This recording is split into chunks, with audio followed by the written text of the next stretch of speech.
Father, we thank you for today. And Father, we just ask that you will open up your word for us. And Father, that you will speak clearly. And Father, give us open hearts, open ears, open eyes, that we can hear, receive, and see what you want to tell us through your word. In Jesus' name. Amen. So, how many of you have been involved in building a house? I think there's quite a bit of people that's involved in building houses. But what is one thing that you do not want to do when you build a house or choose the location on which you build it? Yeah. You don't want to build your house on a weak foundation. So, but why? It's because if you build your house on a weak foundation, you're going to have a problem with your house. Because then the whole house is weak. And Jesus is, with this is the end of Jesus' Sermon on the Mount in Matthew 7. And Jesus has spoken to us about the narrow and wide gate, the good and the bad teachers. And now Jesus is going to focus our attention on two types of builders. And as we examine the illustration of the two types of builders, we will see that Jesus is making references to the way we choose to build our lives. What will happen to us dependent on what we choose to build our lives on. And that is what it's all about, on what do we build our lives. But as you listen today, I want you to think about what foundation you are building your life on. So, and my whole message comes out of Matthew 7 from verse 24, but we'll go verse by verse. So Matthew 7 verse 24. Therefore, everyone who hears these words of mine and puts them into practice is like a wise man who builds his house on the rock. So how do you classify a wise builder? And what criteria does Jesus use as he considers who is a wise builder? And number one, they hear and they do. So Jesus tells us that the person who hears his words and acts upon it, then he can be compared to a wise builder. And how many times have you heard about people talk about what they're going to do and they never do it? I know a lot of people that do that. We look at what people's intentions are. We think that if our intent is to do something, it is as good as done. But it's not working that way. We cannot only hear the word and applaud the word and are to do what the word says. Because in James 1 verse 22 to 25, James speaks on being a doer of the word versus being a hearer of the word. James 1:22 say, do not merely listen to the word and so deceive yourself. Do what it says. And that's what we need to do. We just need to do what God's word tells us to do. And then we will be all good. We deceive ourselves when we just hear the word and do not act on it. And there's a lot of people that don't act on the word of God. They hear, they know it, they quote it, but they do nothing. Romans 2 verse 13. For it is not those who hear the law of are righteous in God's sight, but it is those who obey the law who will be declared righteous. And that's just how we need to take it in. Listen and do. Knowledge only becomes relevant when it is translated into action. So we need to act to follow God's word. William Barclay, in his commentary on Matthew, said, there is a little point in going to a doctor unless we are prepared to do the things we hear him say to us. There is little point in going to an expert unless we are prepared to act upon it. upon his advice. So if you go to an expert to ask something and you don't do what he tells you, what's the use of going to that expert?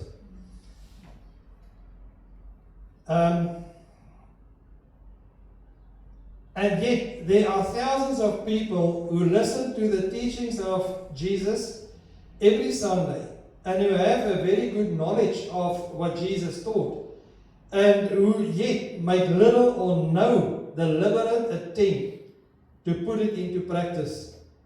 If we are to be, in any sense, followers of Jesus, we must hear and do what his words say. Hearing and doing can be summed up with the word obedience. The second reason a builder can be considered wise: they choose a great foundation to build on. And the builders will know, they make sure, that is one thing the builders make sure, is the foundation is a good foundation. So Jesus said that the wise builder is the one who builds his house upon a rock. The word for rock does not mean a stone or even a boulder, but a great outcropping of rock, a large expanse of bedrock.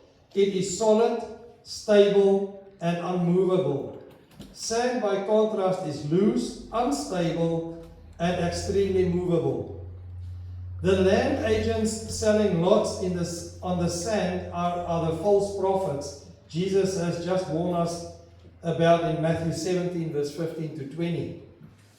Building on the rock is equivalent of obeying God's word, because we know God's word is the rock. Jesus is the rock that everybody rejected when he was crucified.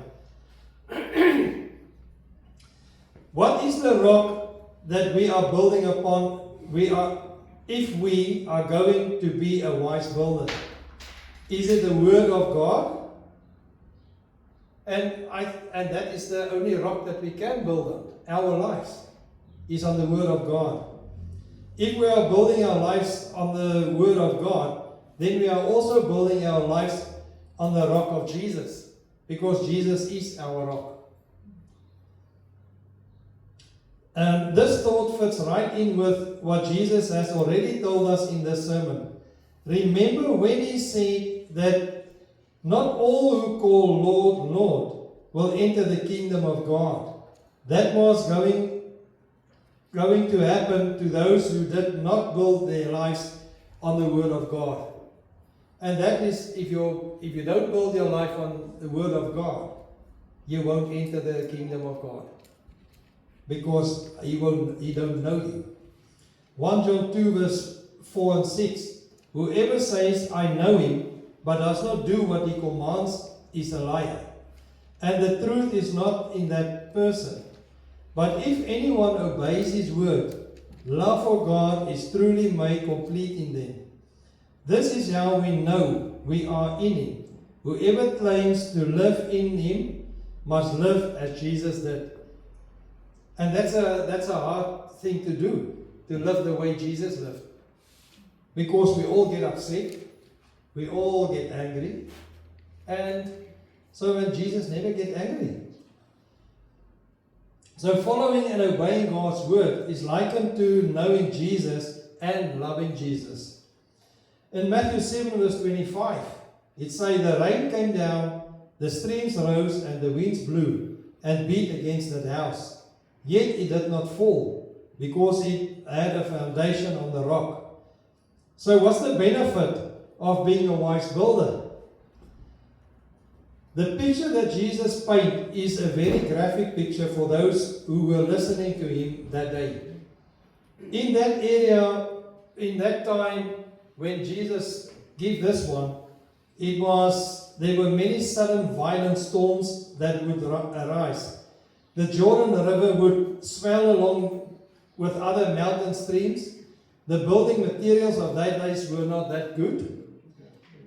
And because they haven't got the technology that we have today to get the good building.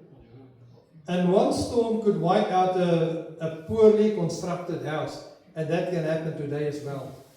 Your house is not properly built, it will collapse. It takes a lot of effort to build on the right foundation. In the desert, it is much easier to build on the sandy surface than to dig down to bedrock, because they're going to have to dig very deep to get to that rock.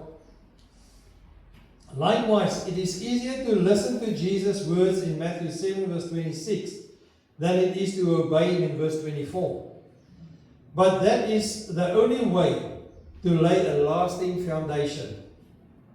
The builder had to dig deep past the sand to get to the rock foundation. And that's why a lot of people have to go very deep for the foundations, so they can have a good foundation for the house. And because of the effort of the wise builder to build the house on the rock, whenever the storms of life come, the house will stand. The key word is foundation. And that is where is your foundation? That is the question we can ask all ourselves. The crisis of life will show the real nature of one's relationship with Jesus. And that is, if there's storms in your life, if you don't fall, you've got a good foundation. If you stay standing, you had a fantastic foundation. Will that relationship withstand the trials and storms of life? Many relationships fall as soon as something bad happened. And we know quite a few people that it happened with. They got bad things and then they disappear all over. Jesus is promising us that if we will take the time to build our lives upon the rock of His Word, that no matter what life does to us, we will come out intact. The wise builder takes the time to read God's Word and takes the time to meditate upon it. And that's what all of us need to do, is to get into God's Word, meditate on it, and build our lives, build that relationship with God, so we can have a strong foundation. The wise builder looks for ways to apply God's Word into his life and the life of his or her children. And wise parents will start their children out on the right track by trying to instill God's Word into their lives in every way possible. And that's why we parents, that's why we dedicate our children. That's when we make that promise to God, that we will bring our children up in His way. And we have to do it. That's what the Word of God says. Because the Bible is not just a book that was written over 2,000 years ago. It is the Word of God. And God inspired each and every one that wrote the book. God is from God. So Matthew 7 verse 26. But everyone who hears these words of mine and does not put them into practice is like a foolish man who built his house on sand. And I don't think one of us build our houses on sand. Hopefully not. So the foolish builder, what make a builder foolish? And there's a couple of things in the passage that make one a foolish builder. Number one, they hear and they don't. So the one who is called the foolish builder is the one who hears the word of God and does not act on it.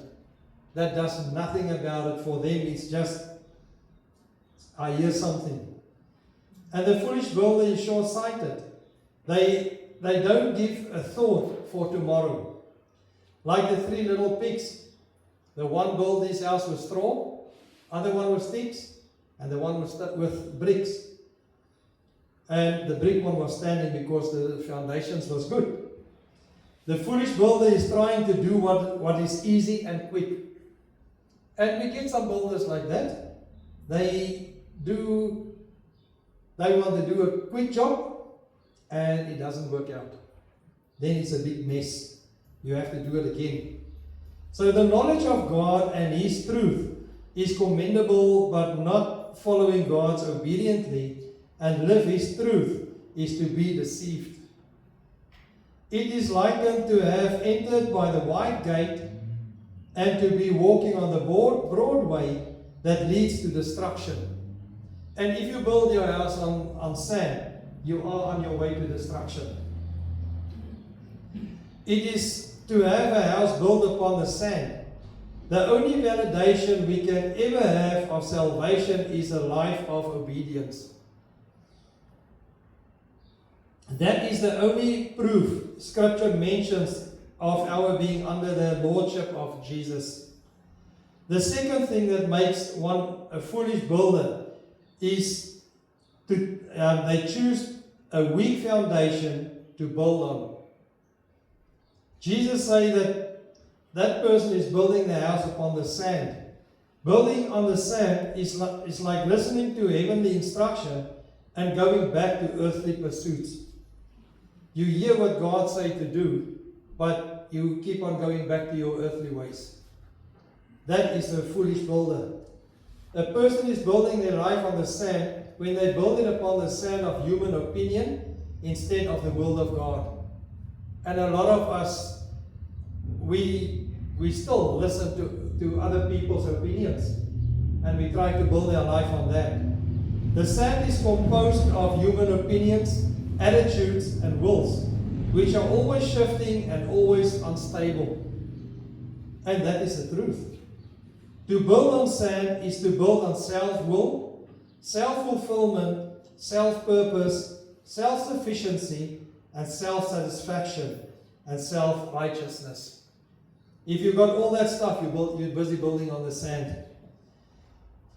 To be always learning but never able to come to the knowledge of the truth in 2 Timothy 3 verse 7. So the final verse of our text, Matthew 7 verse 27. The rain came down, the streams rose, and the winds blew and beat against that house, and it fell with a great crash. So what effect does a foolish builder have on his house? We all remember Christchurch on 22 February 2011, where that big earthquake that we had in Christchurch. There was many buildings that collapsed, but there was more buildings damaged because of poor structures. Buildings built on solid ground sustain much less damage than those built on filled-in areas. And then we remember all the floods with the storms that we had lately, and even on the South Island that was recently. How many houses was washed away because they was built in filled-in areas, places that was always wet, and they fill it up, and the water want to take back what we take from it. So when we build our houses on the sand, when the time of testing comes, it will fall. And Jesus says, great was its fall. Every area of our lives that we do not build on the rock of God, God's word will fall. If we try to build a marriage in the sand, it will fall. If we try to raise our children in the sand of human opinion, we will fail. If we build our financial empire on the sand, it will fall, and great will the fall be. Because that's everyone. If you fall, it's big. It's not nice. The sad thing of these two houses will look the same to the passerby, but the difference will be obvious enough in the storm. Likewise, two professing Christians may both go to church, pray, read their Bibles, and have a Jesus bumper sticker on their car. But the storm will tell the difference. We use this metaphor primarily as the storms of life. There is truth in that. Times of tribulation often reveals the genuineness of a person's faith. The Jews, however, use this storm metaphor, especially in relation to judgment. There are no longer long-term benefits of building a house on the sand. So why will we keep on building on the sand? We need to find the rock to build on it. In 1174, the Italian architect Bonanno Pisano began work on what would become his most famous project, a separately standing bell tower for the cathedral of the city of Pisa. The tower was to be the to be 8 stories high and 185 foot tall. There was just one little problem. Builders quickly discovered that the soil was much softer than they had anticipated. The soil consists of sand, shell, and clay. And the foundation was far too shallow, only 5 feet deep, to adequately hold the structure. And surely enough, before long, the whole structure had begun to tilt. And it continued to tilt until finally the architect and the builders realized that nothing could be done to make the Leaning Tower of Pisa straight again. It took 176 years to build the Tower of Pisa. And during that time, many things were done to try to compensate for the tilt. Foundation was shored up. The upper levels were even built at an angle to try to make the top of the tower look straight. And nothing worked. The tower has stood for over 800 years, but it leans 18 feet away from where it should be. One day, experts say it will fall, all because it wasn't built on the right foundation. The Leaning Tower of Pisa was and is a beautiful structure, but one day it is going to fall because it was not built on a solid foundation. And that's what we know. That tower is still leaning over. They can't get it up, so it will fall at a stage. So how many of our lives, after years and years of trying to build them, will look beautiful on the outside, but because they are not built on the foundation of Jesus and His Word, in the end, when tested, will fall. And I believe there's quite a few of us that we will fall when we are tested if we don't build our life on the good, solid foundation. The Word of God demands radical submission to the exclusive Lordship of Jesus. We have to submit unto Him.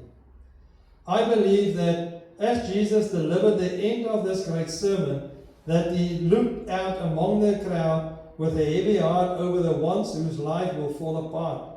In the end, because they choose to build their lives on the shifting sand of human opinion instead of the solid rock of Jesus and His Word.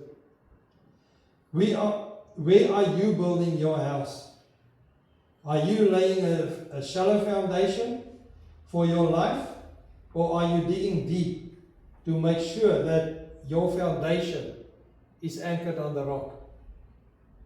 And that's the thing that we need to know. Where are we building our house? Are we still digging deep to get a solid foundation? Or are we already on the foundation? Or do we get lazy and just keep building on the sand? So Father, we thank You for Your Word. We thank You for opening it up for us. And Father, we just ask that You will guide us. And Father, that You will show us on how to get the rock. And we thank You for that in Jesus' name. Amen.